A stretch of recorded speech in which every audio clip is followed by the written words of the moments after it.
കോഴികൾക്കായുള്ള തീറ്റ ഫാമിനുള്ളിൽ എത്തിക്കുന്നതിനായി 3 ട്രോളികളും രമേശിന്റെ hi tech ഫാമിൽ ഇടം നേടുന്നു.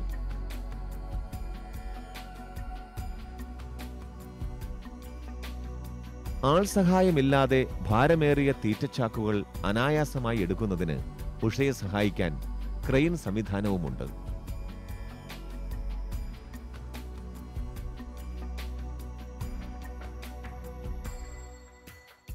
വെറുമൊരു ഇറച്ചിക്കോഴി വളർത്തൽ എന്നതിലുപരി ഹൈടെക് ഫാമിലെ സജ്ജീകരണങ്ങൾ തയ്യാറാക്കിയതും പ്രാവർത്തികമാക്കിയതും മറൈൻ എഞ്ചിനീയറിംഗ് മേഖലയിലുള്ള രമേശിന്റെ ചിന്താശേഷിയാണെന്നതിൽ സംശയമില്ല. രമേശ് സ്വയം രൂപകൽപ്പന ചെയ്തതാണ് ഈ ഹൈടെക് ഫാം. ലോകത്ത് എന്തെല്ലാം എഞ്ചിനീയറിംഗുമായിട്ട് ബന്ധപ്പെട്ട് എന്ത് എക്സിബിഷൻ ഇവിടെ വന്നാലും ഡൽഹിയിലെ ബോംബെയിലെ എവിടെയൊക്കെ വന്നാലും ഞങ്ങൾ പോയി കാണും. അത് ഓരോ എക്യുപ്മെൻറ്റും വരുന്നത് പിന്നെ ലോഞ്ച് ചെയ്യുന്നതിന് ഭയങ്കര എഞ്ചിനീയറിംഗ് മൈൻഡുള്ളത് കൊണ്ടിട്ടാണ് നമുക്ക് അങ്ങനെ പോകാൻ തോന്നുന്നത്, നമ്മൾ പോകുന്നത്. അങ്ങനെയൊക്കെയുള്ള സാധനങ്ങൾ ഉള്ളത് കൊണ്ടിട്ടാണ് ഇതെല്ലാം നമുക്ക് ഡെവലപ്പ് ചെയ്യാൻ പറ്റുന്നത്. മെഷീനറികൾ മുഴുവനും ഡെവലപ്പ് ചെയ്തേക്കുന്നത് ഈ എഞ്ചിനീയറിംഗ് സ്കില്ല് നമുക്കുള്ളത് കൊണ്ടിട്ടാണ്. വൈറ്റ് കോളർ ജോലി മാത്രം തേടിപ്പോകുന്ന മലയാളികൾക്ക് കൂടുതൽ അധ്വാനവും സമയച്ചെലവും ഇല്ലാതെ തന്നെ കുറഞ്ഞ കാലയളവിൽ വരുമാനം നേടാൻ ഇറച്ചിക്കോഴി വളർത്തലിലൂടെ സാധിക്കുമെന്ന് തെളിയിച്ചിരിക്കുകയാണ് രമേശ്.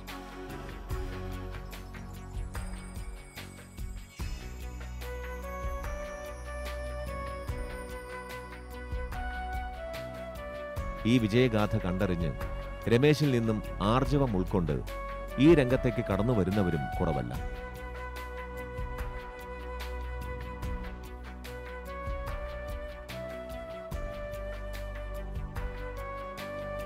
തന്റെ മേൽനോട്ടത്തിൽ പുതിയ ഫാമുകൾ നിർമ്മിക്കുന്നതിലും മറ്റ് കർഷകരെ സഹായിക്കാനും മാർഗനിർദ്ദേശങ്ങൾ നൽകാനും തിരക്കുകൾക്കിടയിലും ഈ കർഷകൻ സമയം കണ്ടെത്താറുണ്ട്.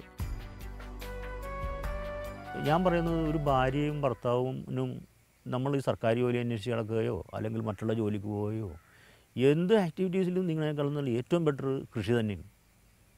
അത് ബെറ്റർ കൃഷി ഇതാണ്. കാരണം 40 ദിവസം കൊണ്ട് ഈൽഡ് ക്ലിയറായി പോക്കറ്റിലായി. ഒരാളുടെ അടുത്ത് കൈനീട്ടാൻ നിൽക്കേണ്ട, ഒരാളുടെ സമയം ചോദിക്കേണ്ട, ഒരാളുടെ സൗകര്യം നോക്കണ്ട. എപ്പോഴും നമ്മൾ ചെയ്യുന്ന എന്ത് പ്രവൃത്തിയെയും നമ്മളൊന്ന് നോക്കി കണ്ടാൽ അതിൻ്റെ ഒരു നല്ല റിസൾട്ട് കാണാൻ പറ്റും. എനിക്ക് മറ്റുള്ളവർക്ക് ഉണ്ടാകുന്ന എനിക്കറിയില്ല.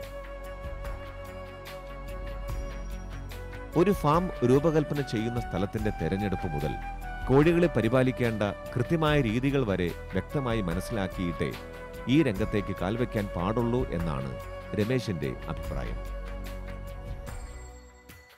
അത് ഫാം ചെയ്യാൻ നേരത്ത് ഫാമിൻ്റെ കൂടിൻ്റെ ഷേപ്പ് ഒരു പ്രധാനമാണ്. ഷേപ്പ് എന്ന് ഞാൻ ഉദ്ദേശിക്കുന്നത് ഇപ്പം നമ്മൾ ഈ കുന്നുകൾ പ്രദേശമാണ്. കുന്ന് പ്രദേശത്ത് ഈ കൂടിൻ്റെ സ്ലോപ്പുകൾ, ചരിവുകളെല്ലാം വളരെ മനസ്സിലാക്കിയിട്ട് വേണം.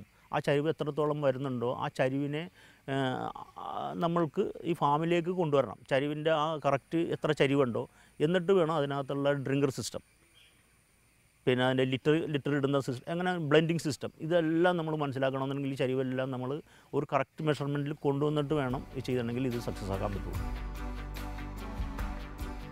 ഇറച്ചിക്കോഴി വളർത്തലിലെ സാധ്യതകളോടൊപ്പം മറ്റൊരു കാർഷിക പ്രതിസന്ധി കൂടി തരണം ചെയ്യാൻ ഇത്തരം ഫാമുകൾക്കാകുമെന്ന് രമേശിന്റെ ഹൈടെക് ഫാം തെളിയിക്കുന്നുണ്ട്.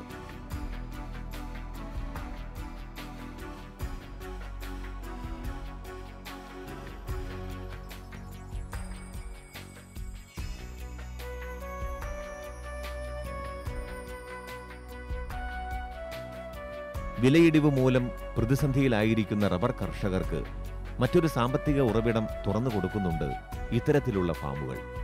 റബ്ബർ തോട്ടത്തിൽ ലാഭകരമായ മറ്റൊരു കൃഷിക്ക് കൂടി സാധ്യതയുണ്ടെന്ന് രമേശ് തെളിയിച്ചിരിക്കുകയാണ്.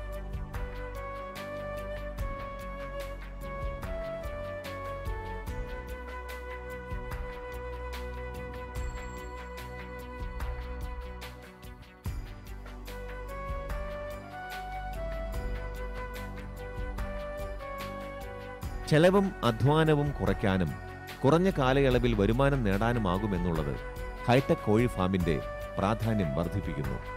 മാത്രമല്ല, കോഴി ഫാമെന്ന് കേട്ടാൽ മൂക്കുപൊത്തുന്ന സ്ഥിതി ഇവിടെ എത്തുന്നവർക്ക് വേണ്ടി വരില്ലെന്നതും തൊഴിലാളി ക്ഷാമം പ്രവർത്തനങ്ങൾക്ക് കോട്ടം തട്ടുന്നില്ല എന്നതും രമേശിന്റെ ഹൈടെക് ഫാമിനെ വ്യത്യസ്തമാക്കുകയാണ്.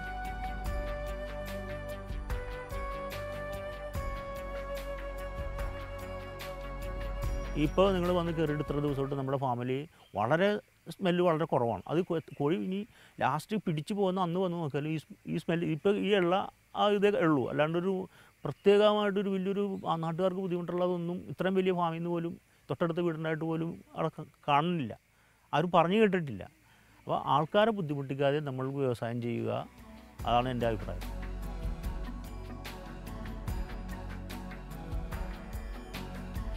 ഇറച്ചിക്കോഴി കൃഷിയിൽ നൂതന സങ്കേതങ്ങൾ ഒരുക്കി മുന്നേറുന്ന രമേശ് എന്ന ഹൈടെക് കർഷകന് വിജയം കൈവരിക്കാൻ കുടുംബം നൽകുന്ന പിന്തുണ വിസ്മരിക്കാനാവില്ല.